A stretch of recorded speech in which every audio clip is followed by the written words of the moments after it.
ஆண்டவர் உங்களோடு இருப்பாராக. உம் ஆன்மாவோடும் இருப்பாராக. மத்திய எழுதிய நற்செய்தியிலிருந்து வாசகம். ஆண்டவரே மாட்சி உமக்கே.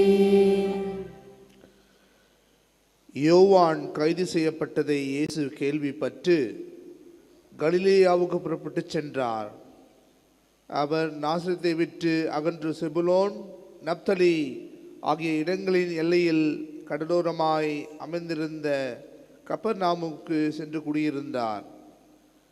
இறைவாக்கினர் எசையா உரைத்த பின்வரும் வாக்கு இவ்வாறு நிறைவேறியது.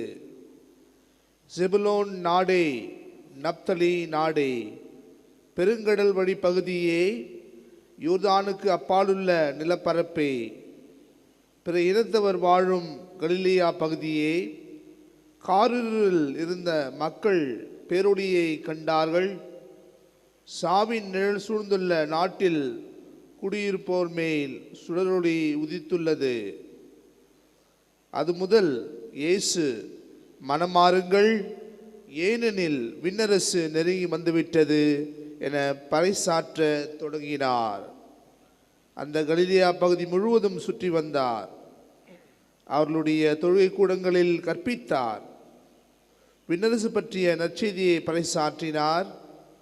மக்களிடையே இருந்த நோய் நொடிகள் அனைத்தையும் குணமாக்கினார். அவரை பற்றிய பேச்சு சிரியா நாடு முழுவதும் பரவியது.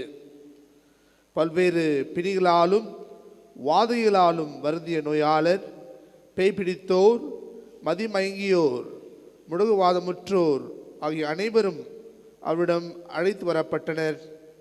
அவர் அவர்களை குணமாக்கினார். ஆகவே கலிலேயா, தெக்கப்போலி, எருசலேம், யூதேயா, யோர்தானுக்கு அக்கறை பகுதி ஆகிய இடங்களிலிருந்து வந்த மக்கள் பெருந்திரளாய் அவரை பின்பற்ற தொடங்கினர்.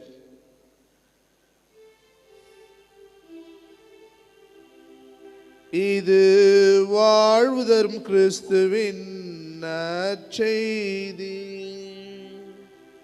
கிறிஸ்துவே